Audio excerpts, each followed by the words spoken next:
मिट्टी के चूल्हे वाली बेटी पहुंची ऑटोमेटिक किचन वाले ससुराल। एक छोटे से गांव में अपने परिवार के साथ रह रही अनाया, जिसके सिर पर घर की जिम्मेदारियां और आंखों में थकान होती है, लेकिन हाथ में अन्नपूर्णा जैसा स्वाद।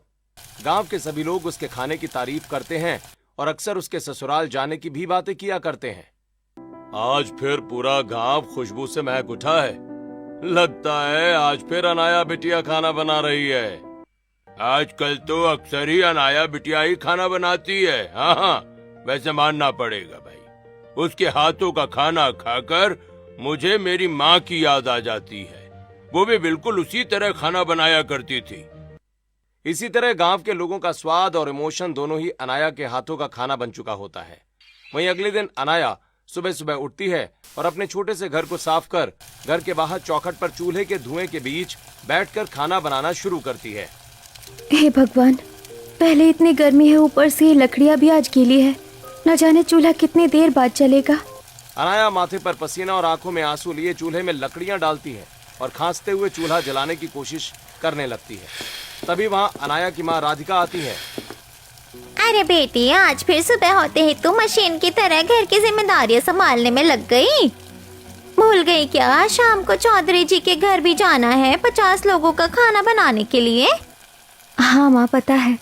घर में आप सबके लिए खाना बनाकर मैं वही जाने वाली हूँ। अरे अगर तू घर में काम करके पहले थक जाएगी तो वहाँ जाकर खाना कैसे बनाएगी?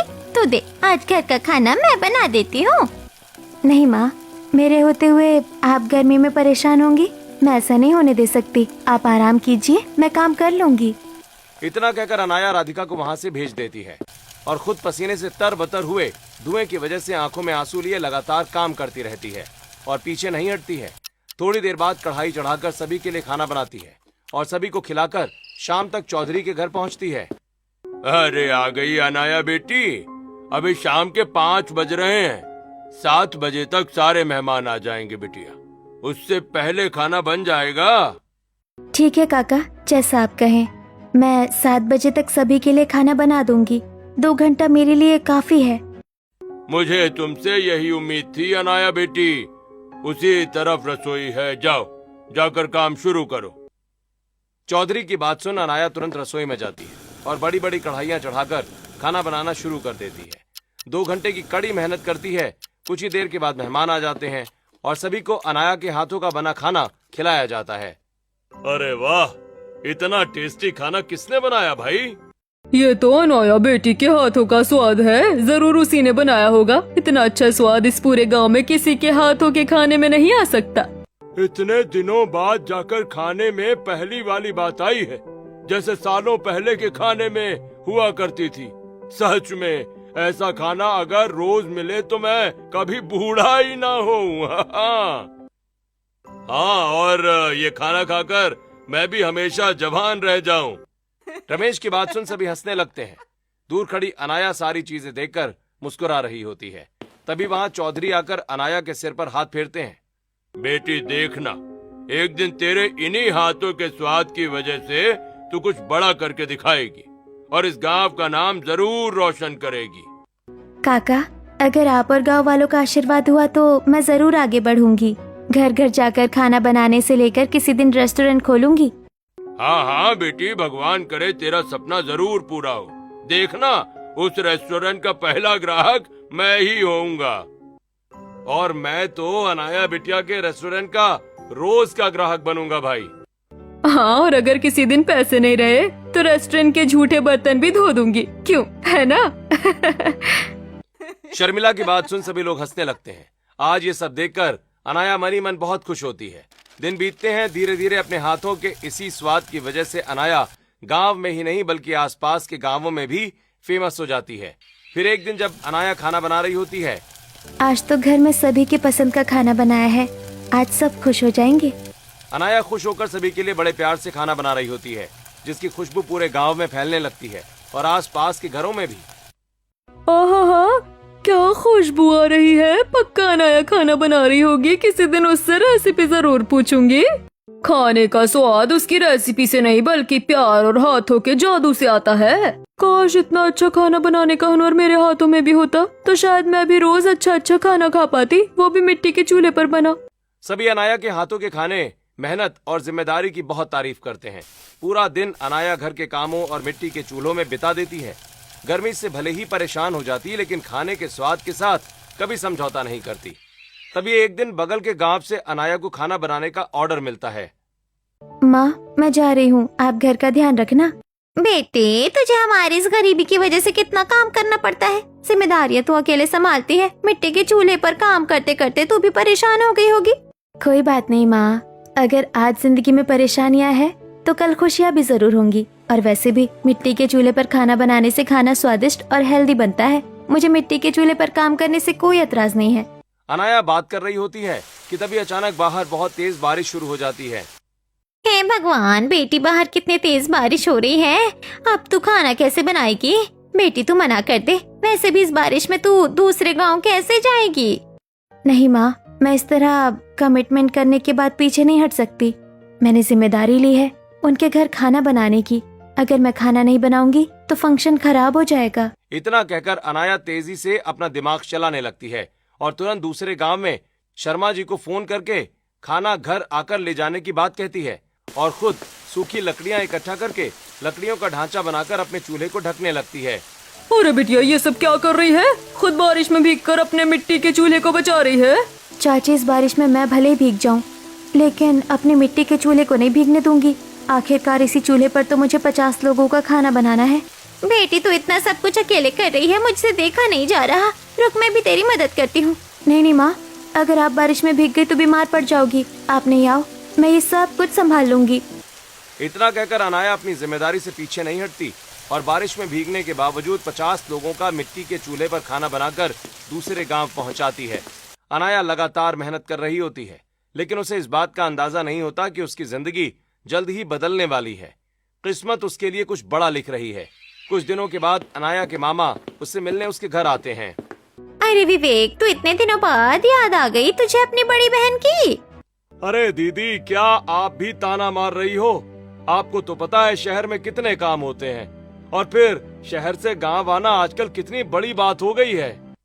लेकिन मामा, मैं आपसे नाराज हूँ। शहर जाकर तो आप मुझे भूल ही गए। अरे ये कौन है? अरे यही है मेरी बेटी और तेरी छुटकी। अरे छुटकी इतनी बड़ी हो गई, अब तो इसकी शादी की उम्र हो गई है भाई। शहर से आया विवेक सभी से कुछ देर बातें करता है और फिर दोपहर को अनाया के हाथों का खाना सभी के साथ बैठकर खाता है। अरे वाह, क्या खाना बनाया बिटिया तूने, खाकर दिल खुश हो गया सच में। अरे तुझे पता है, अब तेरी ये छुटकी अपने खाने के स्वाद की वजह से गांव-गांव तक फेमस है। लोग तो इसके हाथों का स्वाद खाने के लिए कितने उत्सुक होते हैं और उसके हाथों के खाने को अमृत मानते हैं। अरे ऐसा कुछ नहीं मामा जी, मैं तो बस। सभी बातें कर रहे होते हैं कि तभी पड़ोस की शर्मिला हाथ में कटोरी लेकर आती है। अरे शर्मिला आंटी, आप वो भी इस वक्त? अब क्या बताऊं बिटिया, तेरी मिट्टी के चूल्हे पर बनी भिंडी की सब्जी की खुशबू से मैं खुद को रोक नहीं पाई। अगर थोड़ी सब्जी बची हो तो दे दे अपनी काकी को। चिंटू बड़ा जिद कर रहा है। अरे काकी, इसमें हिचकिचाने वाली क्या बात है? रुकिए, मैं अभी सब्जी देती हूँ। इतना कहकर अनाया शर्मिला को कटोरी में सब्जी देती है, जिसे लेकर शर्मिला बहुत तारीफ करती है। और ये सब देखकर विवेक काफी प्रभावित होता है और फिर एक दिन रुककर वो दोबारा शहर चला जाता है और फिर शहर के बड़े मल्होत्रा जी के घर पहुंचता है। इतने दिनों तक कहाँ गायब थे आप? आए नहीं घर? अरे कुछ नहीं, बस अपने गांव गया था। किसी की शादी थी तो जाना जरूरी था। अरे शादी की उम्र तो अब हमारे छोटे बेटे की भी हो गई है। कोई अच्छी सी लड़की ध्यान में हो तो बताइएगा, ठीक है? जो घर भी संभाल ले और अपनी जिम्मेदारियां भी बखूबी समझे।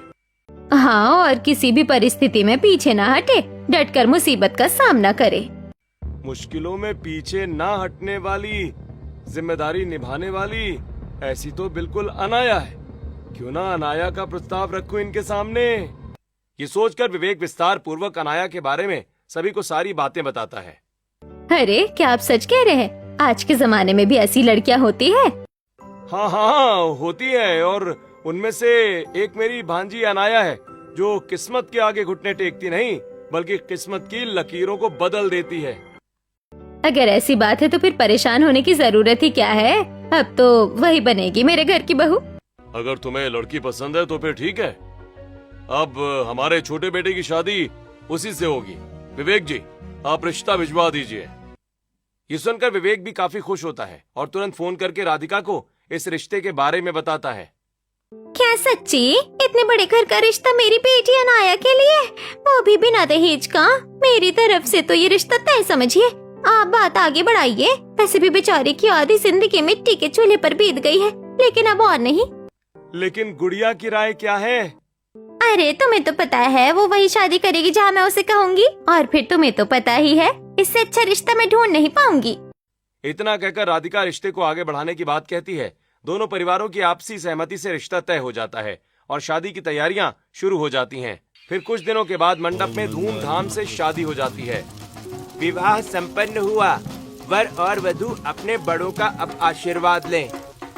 बेटी मुझे विश्वास नहीं हो रहा, कब मैं तुझे स्कूल भेजा करती थी और आज तुझे विदा कर तेरे ससुराल भेज रही हूँ। माँ, भले मैं इस गांव की गलियों से निकलकर शहर पहुंच जाऊं, लेकिन आपको कभी नहीं भूलूंगी, और ना ही इस गांव और यहाँ के लोगों को।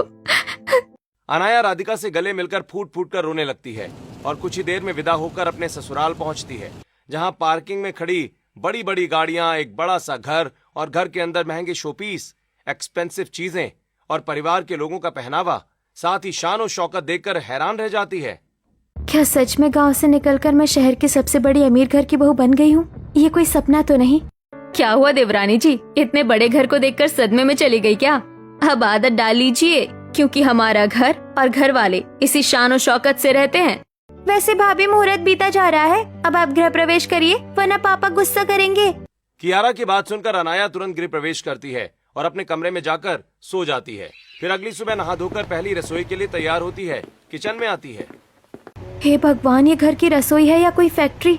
इतनी सारी मशीनें यहाँ क्या कर रही है? और ये सब मशीनें किस काम की है? और यहाँ रसोई क्यों रखी है? अनाया किचन में रखे डिश वॉशर, रोटी मेकर, माइक्रोवेव, सब्जी काटने वाली machine, fridge, Aquaguard, electric gas और कई सारी डिजिटल मशीनें देखकर हैरान खड़ी होती है। तभी वहाँ उसकी जेठानी आती है। क्या हुआ देवरानी जी, आप पत्थर की मूर्ति बनकर क्यों खड़ी हैं? दीदी, यहाँ पर तो मशीन ही मशीन है, मैं खाना कैसे बनाऊं? देवरानी जी, यहाँ मिट्टी के चूल्हे पर नहीं बल्कि मशीनों में खाना बनता है। भले अब तक आपने मिट्टी के चूल्हे पर जिंदगी गुजारी है, लेकिन अब मशीनों से भरे किचन में ही आपको खाना बनाना होगा।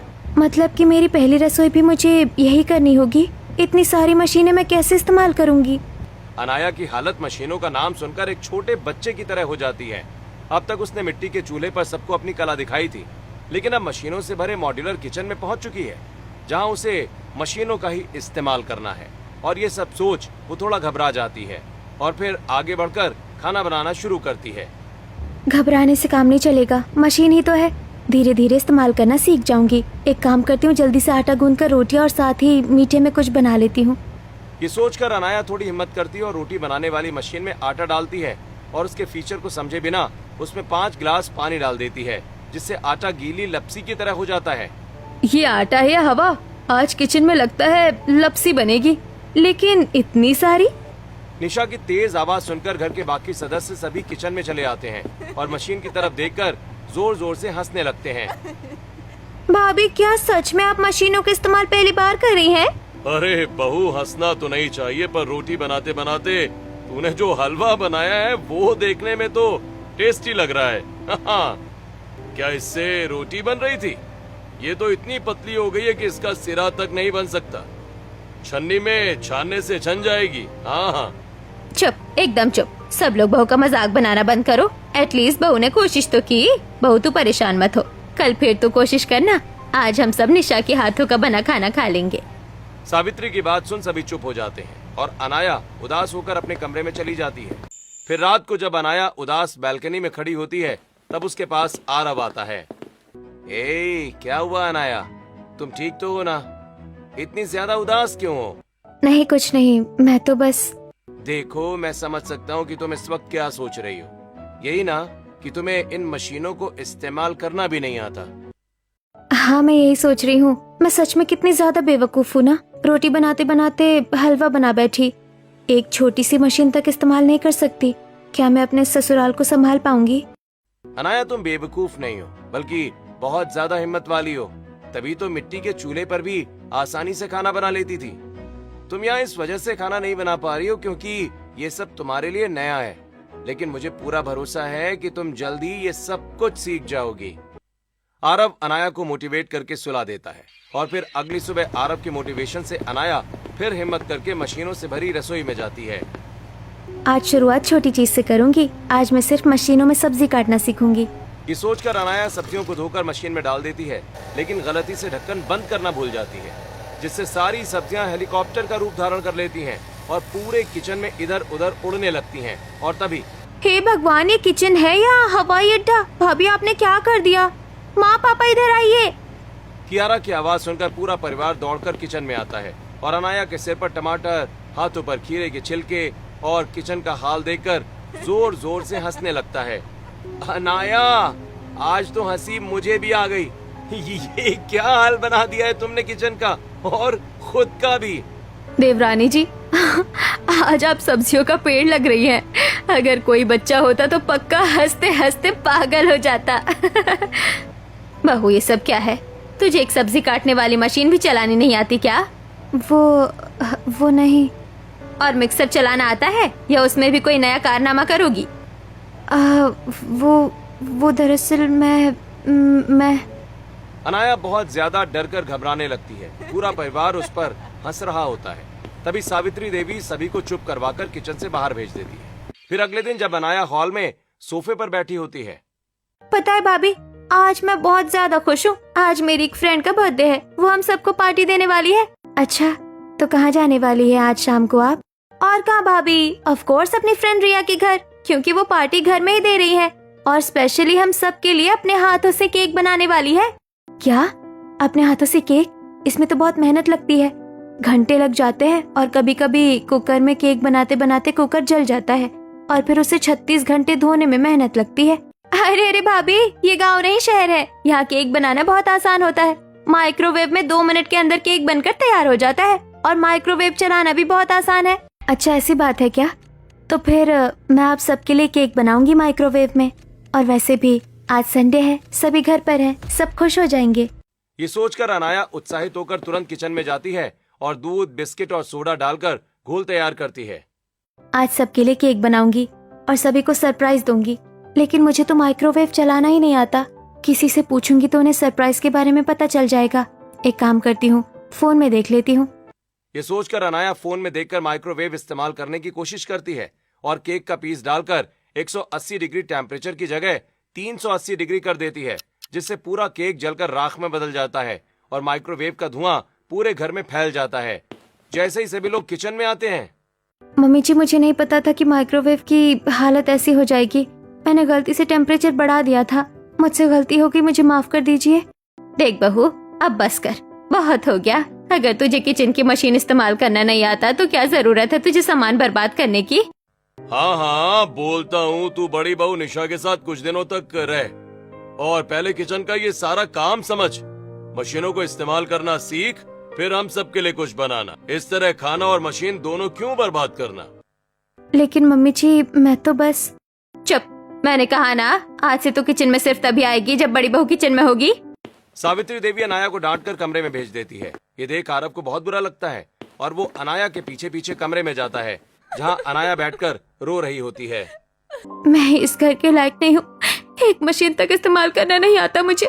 शायद मैं ये घर डिजर्व ही नहीं करती। हे अनाया, तुम इस तरह रो क्यों रही हो? भूल गई क्या? तुम हर मुसीबत का डटकर सामना करने वाली हो, इस तरह पीछे हटने वाली नहीं।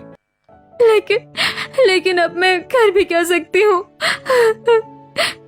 वही तो सोचो, तुम्हें याद है वो पल जब तुम मिट्टी के चूल्हे पर गर्मी में भी बिना रुके अपनी जिम्मेदारियां निभाती थी? मुझे तो तुम्हारे मामा ने यही बताया है। तुम ऐसे हार नहीं सकती, क्योंकि तुम किस्मत के आगे घुटने टेकने वाली नहीं हो, किस्मत की लकीरों को बदल देने वाली हो। राइट? याद करो वो पल जब बारिश में भी तुम काम करती थी। अनाया माथे पर पसीना लिए चूल्हे में लकड़ियां डाल रही होती है। ये धुआं तो रुकने का नाम ही नहीं ले रहा है और चूल्हा जलाने का, उफ, क्या करूं अब? लेकिन जो भी हो, मैं पीछे तो नहीं हट सकती, क्योंकि अगर मैं पीछे हट गई तो माँ को काम करना पड़ेगा और मेरे होते हुए मैं ऐसा नहीं होने दे सकती। ये सोचकर अनाया चूल्हे की गर्मी और धुएं के आंसू बर्दाश्त करते हुए खाना बनाती है और फिर थोड़ी देर के बाद तेज बारिश में भीगते हुए लकड़ियां तोड़ने जंगल जाती है। लकड़ियाँ तोड़ने की वजह से हाथों में छाले पड़ गए हैं और बारिश में भीगने की वजह से बुखार भी हो गया है। अब मैं क्या करूँ? घर पर दवाइयाँ भी नहीं है। एक काम करती हूँ, जाते वक्त तुलसी का पत्ता ले जाऊंगी और काढ़ा बनाकर पी लूंगी। बुखार होने के बावजूद अनाया नहीं रुकती है और बारिश में भीगी हुई लकड़ियां तोड़कर घर लाती है। बारिश, धूप, घनी ठंड हर वक्त काम करती है और मिट्टी के चूल्हे पर ही खाना बनाकर सभी गांव वालों की तारीफ बटोरती है। आपने बिल्कुल सही कहा। गांव के लोग मेरी बहादुरी की तारीफ किया करते थे और आज मैं इस तरह पीछे नहीं हट सकती हूँ। मैं कोशिश जरूर करूंगी। इतना कहकर अनाया अपने आंसू पोंछती है और चुपचाप सो जाती है। फिर अगली सुबह दोबारा किचन में जाती है और रोटी मेकर में आटा डालती है और उसमें से निकल रही आड़ी तिरछी रोटियां देखकर परेशान हो जाती है। इससे ज्यादा गोल रोटियां तो मैं अपने हाथों से बना लेती हूँ। ये जलेबी की शेप की रोटियां क्यों आ रही हैं बाहर? छोड़ो, एक काम करती हूँ, सारी बोतलें भरकर फ्रिज में रख देती हूँ। ये सोचकर अनाया सारी बोतलें भरती है और डिजिटल फ्रिज में रखते वक्त गलत पासवर्ड डाल देती है, जिससे फ्रिज लॉक हो जाता है। हे भगवान, मैं जो करना चाहती हूँ हमेशा उसका उल्टा ही क्यों हो जाता है? अब ये फ्रिज भी लॉक हो गया। उफ, क्या मुसीबत है। अनाया परेशान होकर तुरंत किचन से निकल जाती है और हॉल में रखे स्मार्ट टीवी को ऑन करने लगती है और गलत बटन दबाने की वजह से टीवी भी हैंग हो जाता है। वहीं दूसरी तरफ बंद फ्रिज ठीक करने की कोशिश कर रहे राजवीर मल्होत्रा परेशान होकर किचन से तुरंत हॉल में आ जाते हैं। बहू, ये फ्रिज क्यों नहीं खुल रहा है? मैंने इतनी मेहनत की, सोचा खुद ठीक कर लूंगा, लेकिन लगता है अब मैकेनिक को बुलाना ही पड़ेगा। अरे सिर्फ मैकेनिक नहीं, इंजीनियर को भी बुलाना पड़ेगा, क्योंकि तब तक देवरानी जी फिर से कोई नई करतूत कर देंगी। देवरानी जी, आपकी वजह से फ्रिज नहीं चल रहा। भाभी, आपकी वजह से टीवी भी नहीं चल रहा। टीवी, फ्रिज, रोटी बनाने वाली मशीन, सारी चीजें खराब हो गई है। मम्मी जी, आप घर में बहू नहीं बल्कि तूफान लेकर आई हैं। चुप हो जाओ, ये हंसी मजाक का वक्त नहीं है। बहू, मैंने तुम्हें मना किया था ना, फिर तुम किचन में क्यों गई? मम्मी जी, वो मैंने सोचा कि मैं कोशिश करके देखती हूँ। हे भगवान, ये बहू भी ना इतनी डांट खाने के बावजूद रुकने का नाम नहीं ले रही। क्या सच में मैं इस घर के लिए सही बहू लाई हूँ? सावित्री ये सोचकर परेशान होने लगती है। वहीं रात होते ही आरव फिर से अनाया के पास जाता है। हे, क्या हुआ अनाया, अब तक नींद नहीं आ रही क्या? ये भूलो मत कि गलती करके ही इंसान सीखता है। मैं सिर्फ गलती ही नहीं कर रही, पूरे परिवार को तकलीफ भी दे रही हूँ। लेकिन मुझे पूरा भरोसा है, यही परिवार एक दिन तुम पर देखना गर्व महसूस करेगा। लेकिन ये दिन कब आएगा? आखिरकार कब मैं मशीनों का इस्तेमाल करना सीख जाऊंगी? अनाया परेशान बैठी होती है, तभी कमरे में कियारा आती है। भाभी, मैं भले आपकी गलतियों पर हंसती हूँ, लेकिन इसका ये मतलब नहीं कि आप मेरी दुश्मन है। क्या मतलब ननन जी?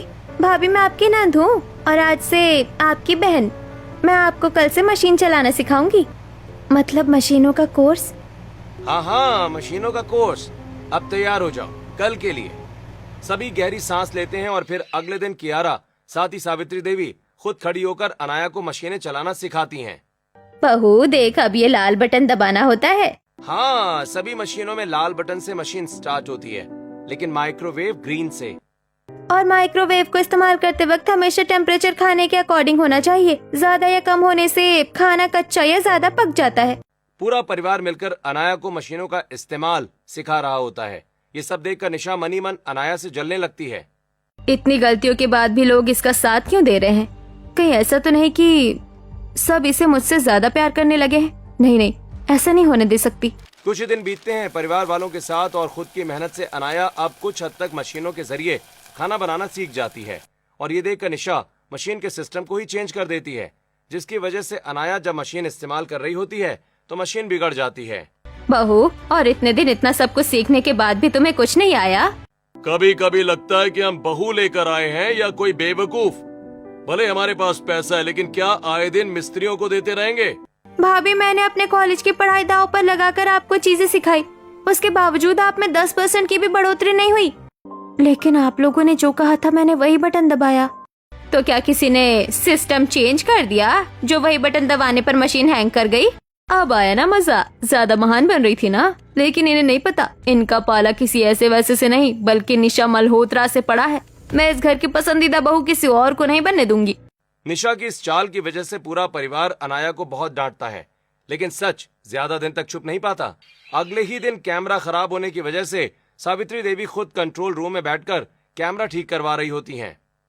कैमरे में ज्यादा खराबी नहीं हुई है, बस पानी चला गया है। मैं अभी ठीक कर देता हूँ। हाँ, लेकिन थोड़ा जल्दी और ध्यान से कीजिएगा। सावित्री देवी इतना कहती हैं कि तभी उनकी नजर किचन वाली स्क्रीन पर पड़ती है, जहां निशा जानबूझकर मशीनों के सिस्टम के साथ छेड़छाड़ कर रही होती है। ये देख सावित्री देवी का गुस्सा फूट पड़ता है। वो तुरंत सभी को हॉल में इकट्ठा कर सच्चाई बताती हैं। निशा, मुझे तुमसे ये उम्मीद नहीं थी। तुम इस हद तक नीचे गिर जाओगी कि सिस्टम के साथ छेड़छाड़ शुरू कर दोगी। तेरी वजह से मैं छोटी बहू को कितना ज्यादा डांटती रही, और असलियत में गलती तो तेरी है। वो मैं दरअसल। क्या वो मैं कर रही हो? हाँ, गलती करते वक्त तो तुमने एक पल भी नहीं सोचा। मैं इतने दिनों से सोच रहा था कि कभी हार ना मानने वाली अनाया भी इतनी जल्दी परेशान क्यों हो गई। अब पता चला कि हर दिन सिस्टम को बदल दिया जाता था। कोई आखिरकार कैसे सीखेगा चीज भाभी। आज आपने मेरा विश्वास तोड़ दिया। नहीं देवर जी, मम्मी जी ऐसा मत कहिए। मुझे माफ कर दीजिए, मुझसे बहुत बड़ी गलती हो गई।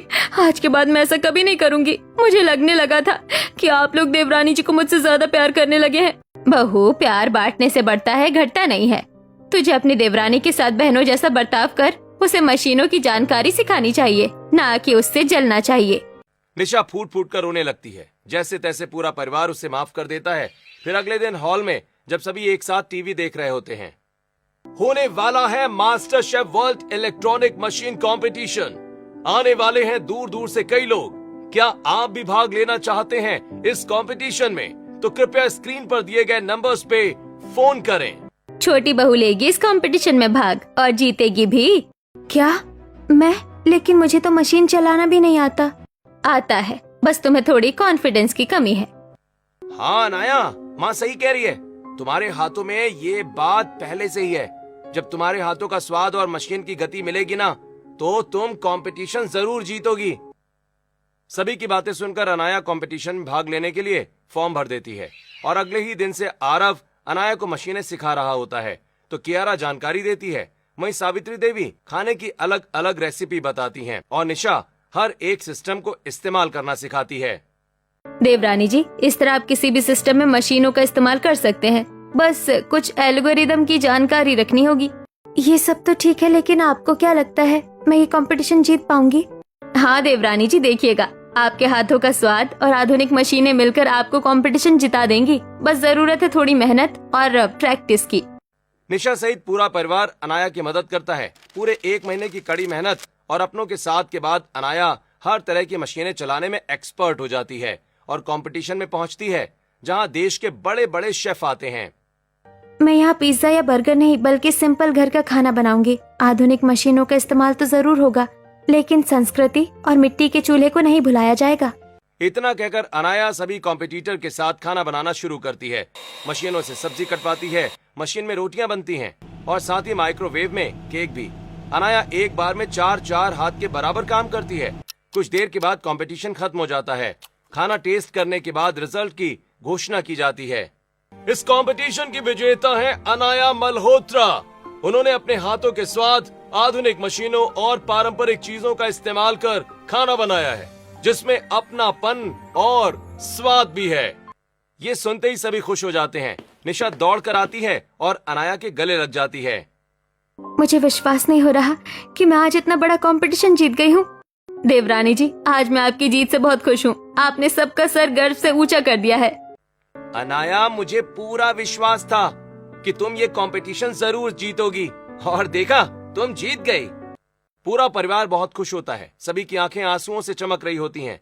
तभी जज अनाया को 5 लाख रुपए का चेक और प्राइज देते हैं, और फिर 2 महीने के अंदर अंदर अनाया एक बहुत बड़ी कुकिंग एकेडमी की क्लासेस देना शुरू करती है, जहां हजारों बच्चों को वो खाना बनाना सिखाती है। दीदी, आपकी क्लासेस ज्वाइन करने की वजह से मुझे इतनी सारी चीजें बनानी आ गई है, वरना पहले तो मुझसे मैगी भी ढंग से नहीं बनती थी। आपकी वजह से अब मुझे मेरी सास से डांट नहीं पड़ेगी। मैं उन्हें अच्छा खाना बनाकर खिलाऊंगी। ये सब कुछ मेरी नहीं, बल्कि आप लोगों की मेहनत और खुद पर विश्वास की वजह से हुआ है। दीदी, आप सिर्फ हमारी कुकिंग क्लासेस की टीचर नहीं, बल्कि हजारों लड़कियों का विश्वास और हौसला हो। आपने मिट्टी के चूल्हे से लेकर आधुनिक मशीनों तक की जानकारी प्राप्त कर रखी है। खाने में स्वाद मशीनों से नहीं, बल्कि प्यार और मसाले से आता है। मशीन बस उसे और बेहतर बना देती है। इतना कहकर अनाया हल्की मुस्कान के साथ एकेडमी की सभी लड़कियों को आधुनिक मशीनों का इस्तेमाल कर प्यार से खाना बनाना सिखाती है। साथ ही निशा भी अब अपनी जलन को छोड़कर अनाया का हाथ बटाती है। वहीं एकेडमी के बाहर खड़े परिवार वाले, कल तक जो अनाया मिट्टी के चूल्हे पर खाना बनाती थी, आज वो मॉड्यूलर किचन की मशीनों की महारानी बन गई है। सच में ये वक्त भी कितना बलवान होता है। जिन मशीनों का इस्तेमाल करना अनाया को आता भी नहीं था, आज उन्हीं मशीनों और अपने हाथों के स्वाद की वजह से वो इतनी फेमस हो गई है। भाभी ने किस्मत के आगे घुटने नहीं टेके हैं, बल्कि किस्मत के पन्नों को अपनी मेहनत, लगन और विश्वास से बदल दिया है। मैं बहुत खुश नसीब हूँ जो मुझे अनाया जैसी पत्नी मिली है। उसने ये साबित किया है कि अगर हम चाहें तो कुछ भी कर सकते हैं। बस खुद पर विश्वास और अपनों का साथ होना चाहिए।